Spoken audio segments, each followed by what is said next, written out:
ധ്രുവ, രുദ്ര, മക്കളെ എന്താ ദേവേട്ട? പറയാടോ, മക്കള് വരട്ടെ. എന്താ എന്താ അച്ഛാ എന്താ അച്ഛാ എന്താ അച്ഛാ വിളിച്ചേ? മക്കളെ വലിയേട്ടൻ വിളിച്ചിട്ടുണ്ടായിരുന്നു. ധ്രുവയുടെയും വിദ്യമോളുടെയും കല്യാണം ഉടനെ നടത്തണമെന്ന് പറഞ്ഞു.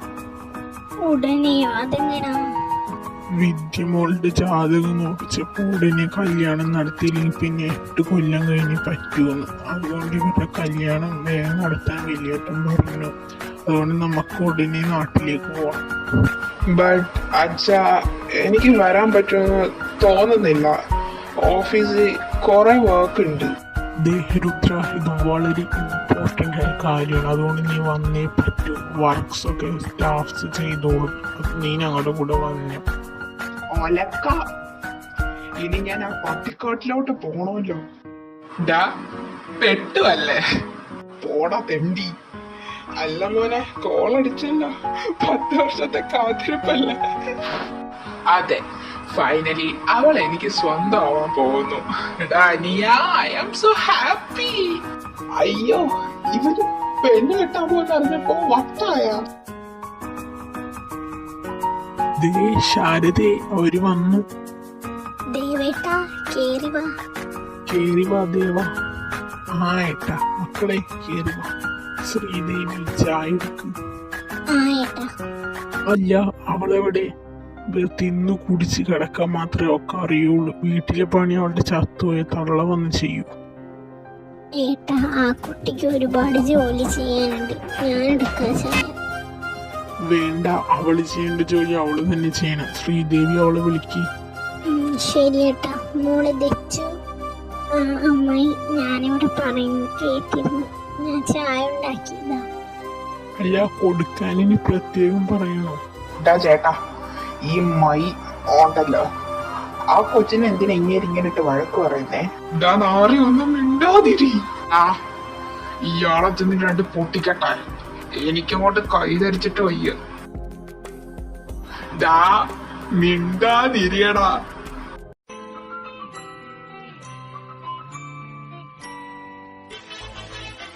ചായ. ഓ താങ്ക്സ്. ആ കൊച്ചു പോയി. നീ ആ വാ ഒന്ന് അടച്ചു വെക്കി. ഒന്ന് പോടാ. ദച്ചു അടുക്കളയിൽ ഒറ്റക്ക് നിൽക്കായിരുന്നു. അപ്പൊ ഒരു ശബ്ദം. അയ്യോ, എന്റെ പൊന്നെ, ശബ്ദം ഉണ്ടാക്കല്ലേ. രുദ്രേട്ടൻ എന്തിവിടെ? അത് ഞാനിവിടെ വന്നിട്ട് തന്നെ മാത്രം പരിചയപ്പെട്ടില്ലല്ലോ. അതാ ഞാൻ ഇങ്ങോട്ട് വന്ന, ഒന്ന് പരിചയപ്പെടാൻ. എന്നെ വീട്ടിലെ വേലക്കാരി ആരെയും പരിചയപ്പെടാൻ വരൂ? ഓ അല്ല, താൻ വേലക്കാരിയാണെന്ന് ഉറപ്പിച്ചോ? പിന്നല്ലാതെ. അല്ല, താൻ ദേവകിയപ്പച്ചിന്റെ മോളല്ലേ? ശ്രീദേവിയപ്പച്ചി പറഞ്ഞായിരുന്നു. അത് വെറും പറച്ചില് മാത്രമേ ഉള്ളൂ. ആർക്കും ഇഷ്ടമല്ല. ഇവിടുത്തെ മുത്തശ്ശന് വേറൊരു സ്ത്രീയിലുണ്ടായത് എന്റെ അമ്മ. അതുകൊണ്ട് ഞാൻ ഇവിടുത്തെ ചോരല്ലെന്ന് എല്ലാരും പറയാറ്. അല്ല, അപ്പോ ശ്രീദേവി അപ്പച്ചിയും വിദ്യയൊക്കെ തന്നോട് മോശമായിട്ടാണോ പെരുമാറുന്നത്?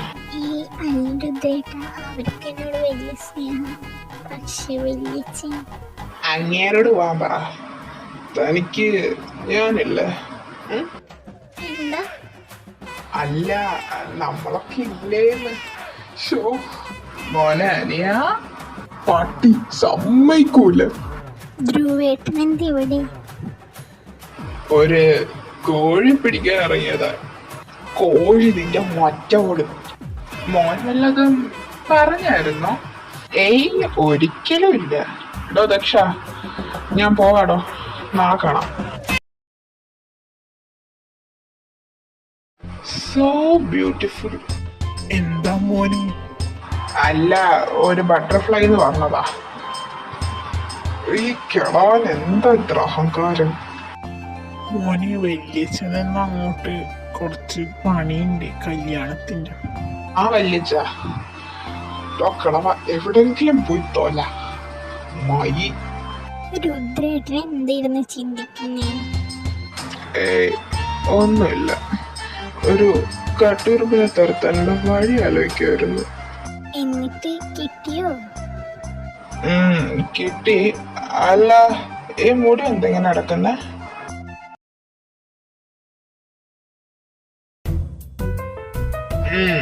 ചെല്ല് ട്ടോ. ഇത്ര സ്പീഡിൽ ആ കുഞ്ഞ് ഹാർട്ട് ഇടിപ്പിക്കല്ലേ? എന്താ മോനെ ഒരിളക്കം? എനിക്കോ? അല്ലടാ, എനിക്ക് വയറിളക്കമാണോടാ? തേങ്ങ. എന്താടാ ആ കൊച്ചുമായിട്ട് നിന്റെ പരിപാടി? തൽക്കാലം പരിപാടിയൊന്നുമില്ല, ഞാൻ ആദ്യം ഒന്ന് സെറ്റ് ആക്കട്ടടാ. രുദ്ര, നീ തമാശക്കാണോ?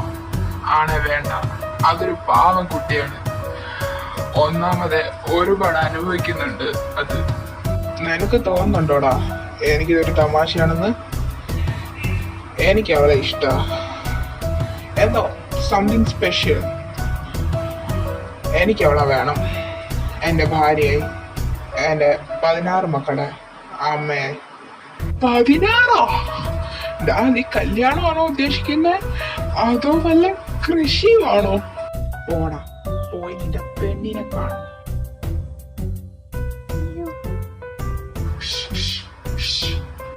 എന്താ ഇവിടെ വെല്ലിച്ച് കാണുമ്പോ? നോ, പോകുന്ന പ്രശ്നമില്ല. ഞാൻ ഫസ്റ്റ് നൈറ്റ് എടുത്താൻ വന്നൊന്നുമല്ല, ഒന്ന് സംസാരിക്കാൻ വന്നതാ.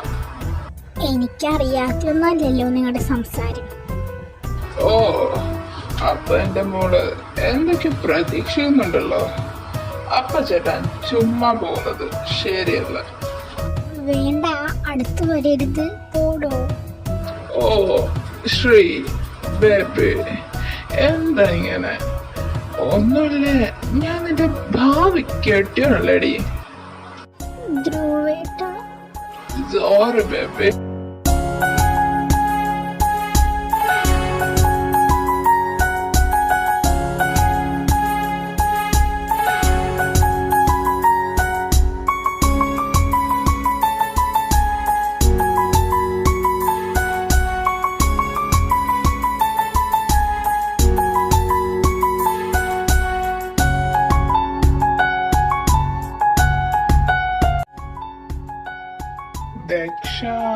ദക്ഷ എവിടെ ആയിരിക്കും? ഒന്ന് പോയി നോക്കാം.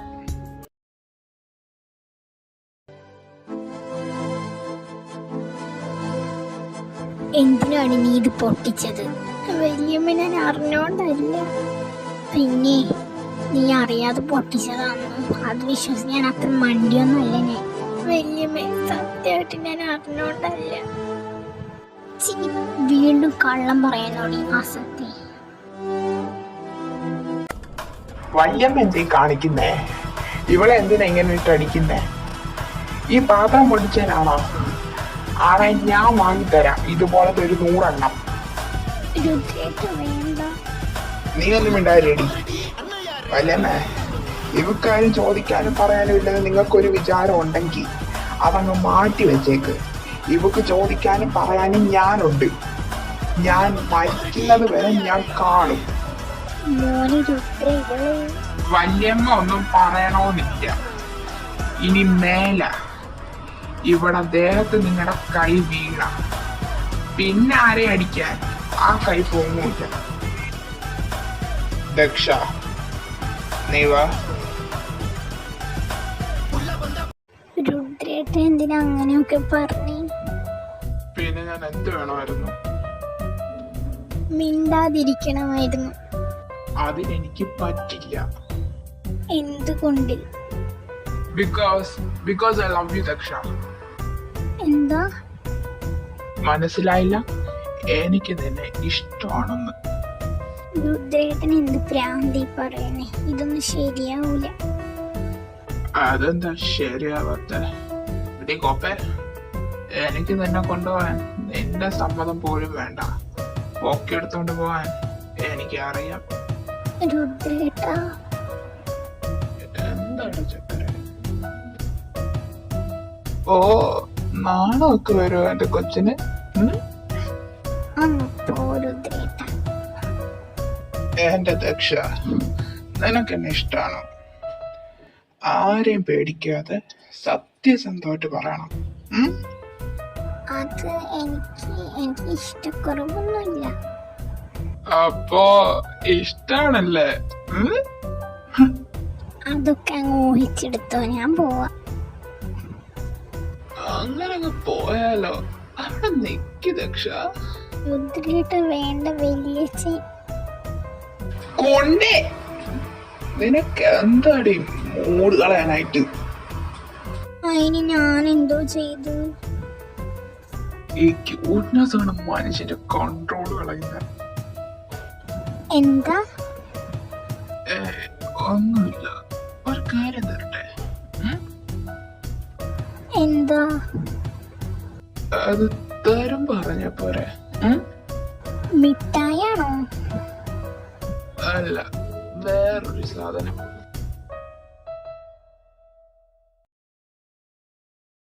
ശിവ, രുദ്രയും ദക്ഷാത്രിയും അടുക്കാൻ ഒരിക്കലും അനുവദിക്കരുത്. അച്ഛ, അതിന് നമ്മക്കെന്ത് ചെയ്യാൻ പറ്റും? അതിന് നീയും ദക്ഷാത്രിയും തമ്മിലുള്ള കല്യാണം പെട്ടെന്ന് നടത്തണം. ശരി അച്ഛ. എന്തായിട്ടാ പറയാനുണ്ടെന്ന് പറഞ്ഞേ. അത് ധ്രുവയുടെയും വിദ്യയുടെയും കല്യാണം കഴിഞ്ഞ ഉടനെ ദക്ഷയുടെയും ശിവയുടെയും കല്യാണം ഉണ്ടാവും. ഇതെന്താ ഏട്ടാ ഇത്ര പെട്ടെന്ന് വേണമെന്ന് തോന്നി. ഒക്കെ ഏട്ടന്റെ തീരുമാനം പോലെ.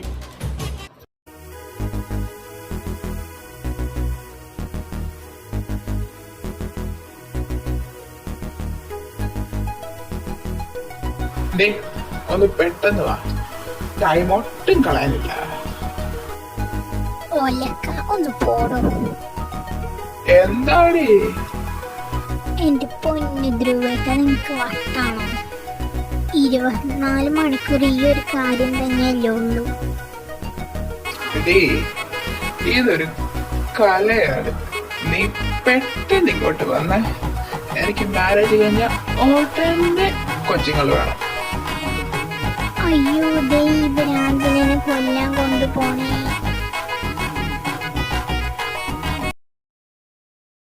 എല്ലാവരും വന്നിരിക്കി. അമ്മ പോയി ദക്ഷയെ വിളിക്കി. മോളെ ദച്ചു. ആ അപ്പച്ചി. പണിക്കരെ ഏറ്റടുത്ത സമയം തന്നെ കുറുക്കി. ആയിക്കോട്ടെ.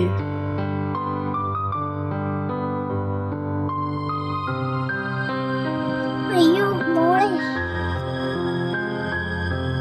പെട്ടെന്ന് ഡോക്ടറിനെ വിളിക്ക്. ഡോക്ടർ, ദക്ഷയ്ക്ക് ഇപ്പൊ എങ്ങനെയുണ്ട്? പേടിക്കാനൊന്നുമില്ല. ഒരു സന്തോഷ വാർത്തയുണ്ട്. She's pregnant. ഹസ്ബൻഡ് ഇവിടെ ഇല്ലേ? ഇല്ല ഡോക്ടർ. വരുമ്പോ പറഞ്ഞേക്ക്. ഒരു പട്ടോളെ. ഏതവന്റെ കൂടെ കിടന്നിട്ടടി നീ കൊച്ചിനെ ഉണ്ടാക്കിയത്? മിണ്ടിപ്പോരുത്, കൊന്നു കളയും ആസത്തെ. അച്ഛ, വെറുതെ പ്രശ്നം ഉണ്ടാക്കണ്ട. ഈ കൊച്ചിനെ കളയാനുള്ള കാര്യങ്ങൾ ചെയ്യാം. നിനക്കത് കൊല്ലാനാണോടാ ഞാൻ പൗഡറുണ്ടാക്കിയത്? രുദ്ര മോനെ, നീ എന്തീ പറയുന്നേ? കേട്ടില്ലേ? ഈ നിൽക്കുന്നത് എൻ്റെ ഭാര്യയാണ്. അവളെ വയറ്റി കിടക്കുന്നത് എൻ്റെ കുഞ്ഞ്. ഇനി ഇവിടെ ആർക്കും ഒരു സംശയമില്ലല്ലോ. ഭാര്യ? ആടെ കുഞ്ഞാരമാണ്. ഇവളെൻ്റെ ഭാര്യ. മോനെ എന്തീ പറയുന്നേ? ഇതൊക്കെ എപ്പോ? അമ്മ, ഞാൻ പറയാം. ഞാൻ ഒരു ദിവസം ധ്രുവയെ നോക്കി വരുമായിരുന്നു. അപ്പോഴാ ഈ നിൽക്കുന്ന വല്യച്ഛനും മക്കളുടെയും സംസാരം ഞാൻ കേട്ടത്. മക്കളെ, അവളുടെ പേരിലുള്ള എല്ലാ സ്വത്തുക്കളും നമ്മുടെ കയ്യിൽ വരുമ്പോ അവളങ്ങ് തട്ടിയേക്കണം. അച്ഛ, അവളുടെ അമ്മയും അച്ഛനെയും കൊന്ന പോലെ ഇവളെ കൊല്ലാൻ പറ്റുമെന്ന് തോന്നുന്നില്ല. ശരിയാണ് അച്ഛ. അന്ന് എനിക്കൊന്നും മനസ്സിലായില്ല. പിന്നീട് ഞാൻ അതിനെ കുറിച്ച് വിശദമായി തന്നെ അന്വേഷിച്ചു. അപ്പോഴാണ് ഞാൻ എല്ലാം അറിയുന്നത്. ഈ നിൽക്കുന്ന വല്യച്ഛൻ, നിങ്ങളുടെയൊക്കെ വല്യേട്ടൻ, ഇയാളാണ് ദക്ഷയുടെ അച്ഛനെയും അമ്മയെയും കൊന്നത്. നീ എന്തൊക്കെയായി പറയുന്നേ? ഞാൻ പറഞ്ഞത് സത്യമാണ്. മുത്തശ്ശിന് മറ്റൊരു സ്ത്രീയുമായിട്ട് ബന്ധമുണ്ടെന്നറിഞ്ഞ് മുത്തശ്ശി ആത്മഹത്യ ചെയ്തു. സ്വന്തം അമ്മയെ ജീവൻ തുല്യം സ്നേഹിച്ച ഇയാള് അമ്മയുടെ മരണത്തിന് കാരണക്കാരനായ ഇയാളുടെ സ്വന്തം അച്ഛനെ മദ്യത്തിൽ വിഷം കൊടുത്തു കൊന്നു.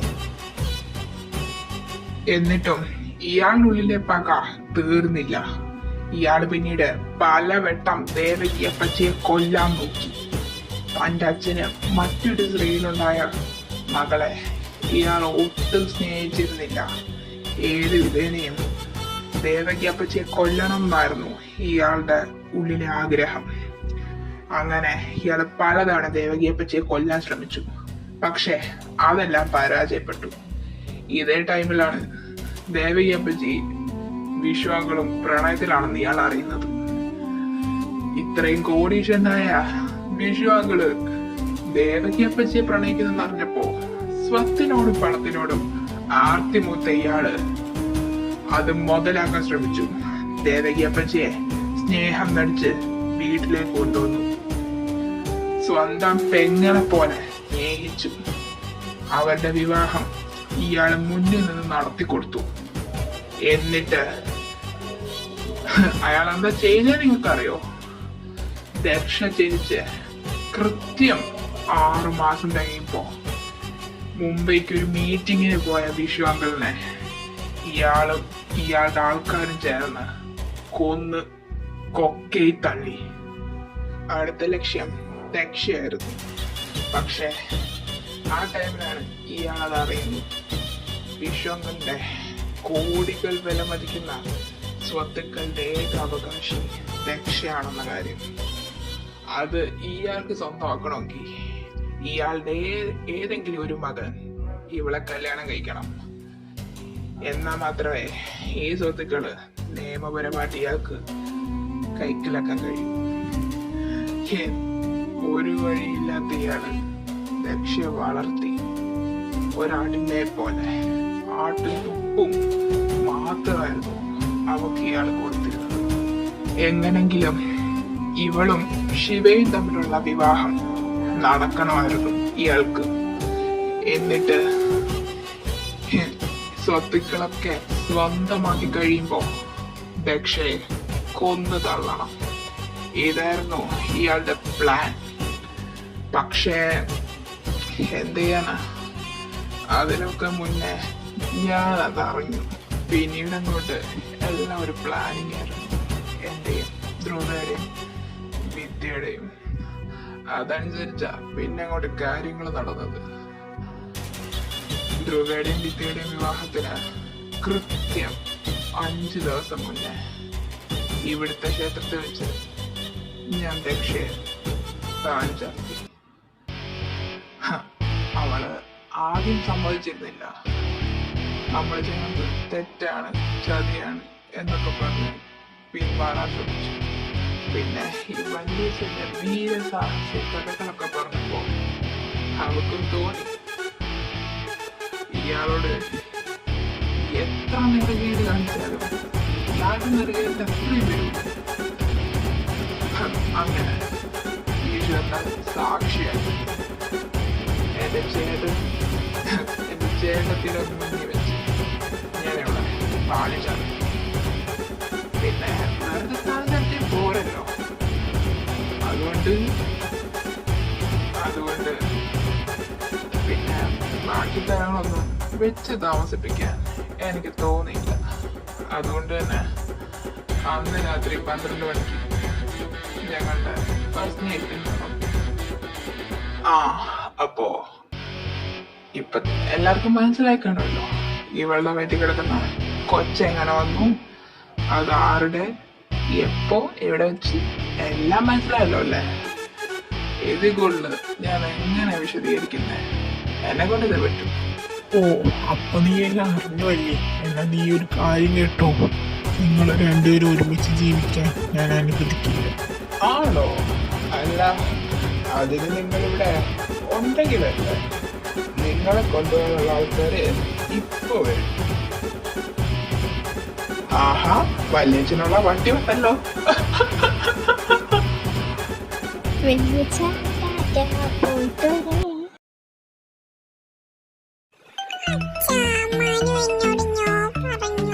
ഷോ സാരില്ല, നമുക്കവനെ വളയ്ക്കാം. നീ സമാധാനപ്പെടും. എന്താടാ?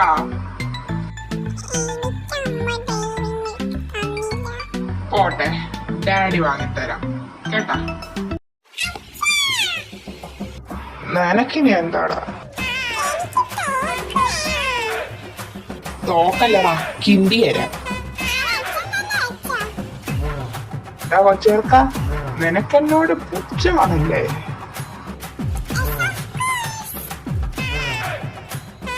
രാവിലെ തുടങ്ങിയോ അച്ഛനും മക്കളും?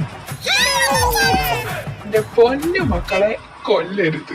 അല്ലടാ ഏട്ടാ, നീ എന്താ ഇങ്ങോട്ട് രാവിലെ തന്നെ? ഇതാ ഞാനും ശ്രീയും ഹോസ്പിറ്റലിൽ പോകാൻ ഇറങ്ങിയതാ. പിന്നെ അത് കഴിഞ്ഞിട്ട് കുറച്ച് ഷോപ്പിംഗ് ഒക്കെ ഉണ്ട്.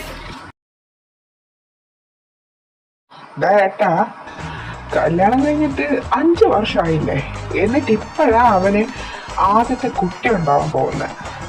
കഷ്ടം തന്നെ. നീ കല്യാണം കഴിഞ്ഞ് 5 വർഷത്തിനുള്ളിൽ 3 എണ്ണത്തിനെ ഉണ്ടാക്കിയെന്നും പറഞ്ഞ് എല്ലാവർക്കും അതിന് പറ്റുമോ?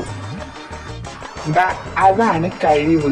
എനിക്കതുണ്ട്, നിനക്കതില്ല. പോണ വണ്ടി. മുത്തേ, നമ്മൾ ഹോസ്പിറ്റലിലല്ലേ പോന്നെ, അപ്പൊ നിങ്ങൾ വന്നാൽ എങ്ങനെയാ? അതിനെന്താ, നിങ്ങളും ഓ മതി. എല്ലാവരും വന്ന് കാറി കയറി. പോട്ടെ. ഹാടാ, പോയിട്ട് വാ. മിസ് യു ടൂടാ. പോയിട്ട് വാ. ദക്ഷ, രുദ്രേട്ട മാറിയേ. അതെന്താ അങ്ങനൊരു വർത്താനം? ഞാൻ പാവല്ലേ? നിങ്ങൾ പാവല്ല, പാവയാ. ദക്ഷ, പിന്നെ വാസുവിന് 2 വയസ്സായി. അയിന് അതിനൊന്നും ഇല്ല. നമ്മുടെ വാസുവിന് കൂട്ടായിട്ട് ഒരാളുടെ വേണ്ടേ? വാസുവിന് കൂട്ടായിട്ട് മിച്ചും വേദുണ്ട്. അത് മതി തൽക്കാലം. അങ്ങനെ പറയരുത്. നിനക്കറിയാലോ എന്റെ ലക്കി നമ്പർ 16 ആണെന്ന്. അതുകൊണ്ട് എനിക്ക് 16 മക്കൾ വേണം. വേണമെങ്കിൽ നിങ്ങൾ തന്നെ അവിടെ ഇരുന്ന് പ്രസവിക്കാം. അങ്ങനെ അങ്ങ് പോയാലോ? രുദ്രേട്ട പിള്ളേരുണ്ട്. പിള്ളേരൊന്നും ഇല്ല, അവരൊക്കെ ധ്രുവയുടെ കൂടെ പുറത്തു പോയി. ഇതിപ്പോ എന്റെ ടൈമാ. പക്ഷേ ഒന്നും പറയണ്ട.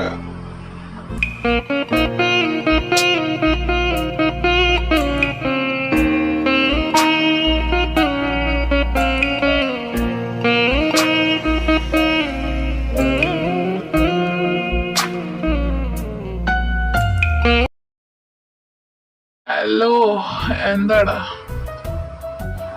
മക്കളെ വീട്ടിലോട്ട് കൊണ്ടുവരണോ അതോ ഞങ്ങളുടെ വീട്ടിലോട്ട് കൊണ്ടുപോകണോ? തൽക്കാലം നീ അവരെ നിന്റെ വീട്ടിൽ നിർത്ത്. അതാകുമ്പോ അമ്മയും അച്ഛനും ഒക്കെ ഉണ്ടല്ലോ. എന്താ മോനെ ഉദ്ദേശം? അത് ഇന്ന് എനിക്ക് കുറച്ച് പരിപാടിയൊക്കെ ഉണ്ട്. ഇല്ലടാ, പരിപാടി നിന്റെ സ്വഭാവത്തിന് എപ്പോഴേ കഴിഞ്ഞു കണ്ടതാണല്ലോ. ഇന്നെന്താ പറ്റി? അത് കഴിഞ്ഞു. നൈറ്റ് കുറച്ചുകൂടെ വർക്കുണ്ട്. നടക്കട്ടെ. ഇനി നൈറ്റ് വർക്കിന് വന്ന തന്നെ ഞാൻ കൊല്ലും, നോക്കിക്കോ. അയ്യോ, അങ്ങനെ പറയരുത്. പിള്ളേർക്ക് തന്തയില്ലാതായി പോടി. പോടോ. അമ്മച്ചി അടിക്കാതെ കുരുപ്പേ. ബിച്ചൂസേ, എന്റെ ചക്കരിഞ്ഞു വാ. എന്റെ 3 മുത്തിമണികളിഞ്ഞു വാ. അല്ലടാ, ഇവരെന്തിങ്ങോട് വന്നേ? രൂപയും ദക്ഷമോളിഞ്ഞുണ്ട്. ഓ, അത് ഞങ്ങള് ഹോസ്പിറ്റലിൽ പോകുന്ന വഴിക്ക് ഇവരുടെ വീട്ടിലൊന്ന് കയറി. അപ്പോ ഇവര് 3 പേരും ഞങ്ങളുടെ കൂടെ വരുന്നെന്ന് പറഞ്ഞു. അപ്പൊ ഞങ്ങൾ ഇവരെയും കൂടെ കൊണ്ടുപോയി. അല്ലടാ, നീ എന്നിട്ട് ഇവരെ അങ്ങോട്ട് വിടാതെ ഇങ്ങോട്ട് കൊണ്ടുവന്നേ? ദക്ഷിണ രൂപ ഇല്ലാണ്ട് ഇവരും ഇങ്ങോട്ട് വരില്ലല്ലോ. അവനെ വിളിച്ച് ചോദിച്ചതാ അവരെ അങ്ങോട്ട് കൊണ്ടുവന്ന് വിടട്ടെ. അപ്പൊ അവൻ പറഞ്ഞ് വേണ്ട, അവൻ രാത്രി നൈറ്റ് വർക്ക് ഉണ്ട്, അപ്പോ നാളെ ഇങ്ങോട്ട് വന്ന് കൊണ്ടുപോയിക്കോളാം. നെയ്റ്റ് വർക്കോ? ഈ 3 പോരെ അവന്? എന്റെ ശ്യാമി, നീ രുദ്ര അറിയാത്ത പോലെ സംസാരിക്കല്ലേ. അവന്റെ ലക്ഷ്യത്തിൽ എത്തണ വരെയും അവൻ ഈ വർക്ക് തുടർന്നുകൊണ്ടേയിരിക്കും. നല്ലതാ, മിക്കവാറും ഹോസ്റ്റലിൽ തുടങ്ങി വരും. തീർച്ചയായിട്ടും.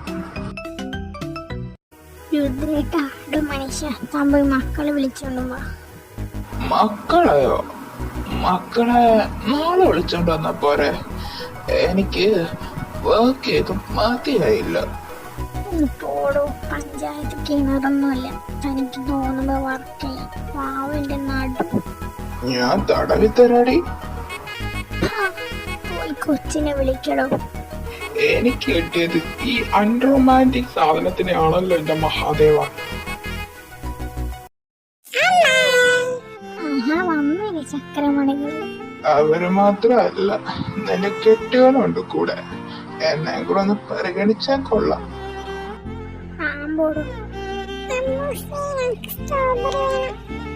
അതിനെന്താ, അമ്മയ്ക്കെടുത്തിട്ട് വരാലോ. രുദ്രേട്ടാ, ഹാടി ഇതാ വരുന്നു. രുദ്രേട്ടാ, ഈ സ്ട്രോബെറി കഴിച്ചു നോക്കിയതിന് മധുരം കുറവുള്ള പോലെ. മക്കൾക്ക് വേറെ കൊടുക്കാം, നല്ല മധുരമുള്ളത്. എനിക്ക് ഈ സ്ട്രോബെറി വേണ്ട, ആ സ്ട്രോബെറി മതി. എന്താ? എനിക്ക് ഈ സ്ട്രോബെറി മതിയെന്ന്. രുദ്രേട്ടൊന്ന് പോയി, മക്കൾ പോയി. ആരും വരൂല.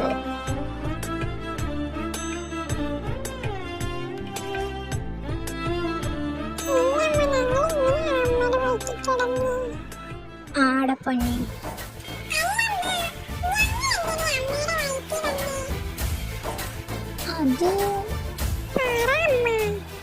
അതൊക്കെ ഇപ്പൊ എങ്ങനെ പറയുന്നേ? വേണമെങ്കിൽ ചെയ്ത് കാണിച്ചു തരാം. നിന്റെ അമ്മയ്ക്ക് ഓക്കെ ആണോന്ന് ചോദിക്കും. അയ്യേ, ഇങ്ങനെ കൊണ്ട് ഞാൻ പോവാ. ഹേയ് ദക്ഷ, മക്കളുടെ ആഗ്രഹമില്ലേ, നമുക്ക് സഹായിച്ചു കൊടുക്കാടി. ഒന്ന് പോടോ, കാണാത്ത